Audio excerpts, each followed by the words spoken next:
utakmica. Mislim da nismo odigrali onako kako smo želeli.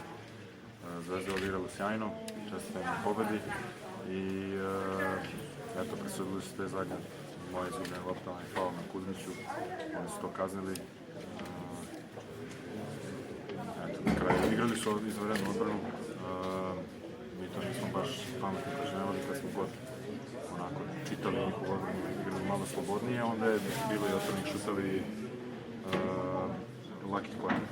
Ali i pre te same završnice ste imali nekoliko neočekivanih grešaka. Imali smo 4 poena i onda faul koš, ja izgubim loptu, promašimo. Mi smo išli kao na brži šut da bi imali još jedan posljednji napad. Oni su povladili to, Jenkins povodio i mi nismo realizovali posljednji napad. A je li posljednji napad izgledao onako kako ste zamislili, kako je trener zamislio? Pa jeste. Iščitali smo odbranu i Kuzma blokirao, tako. Ovo je jedna utakmica, idemo dalje. Mislim da smo onako nismo baš odigrali kako smo želili, opet kažem, ali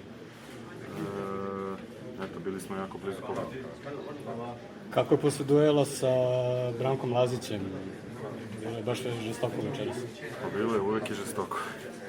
Tako da, Ima li mnogo evropskih igrača s kojima se žešće borili nego sa Brankom? Pa ima. On igra izvanrednu odbranu, ali ima ih i drugi koji igraju isto tako dobro. Uvrede sa tribina? To je normalno. Šta da se radi, navikli smo. Si očekivao možda da ih ne bude sada? Posle igare u reprezentaciji i sve. To se, mislim, oni ne vređaju, oni vređaju, mislim, zvižde, naravno, vi za svoj klub. Malo više zato što smo mi Partizanovci do nas, ali to je sve normalno, navikli smo.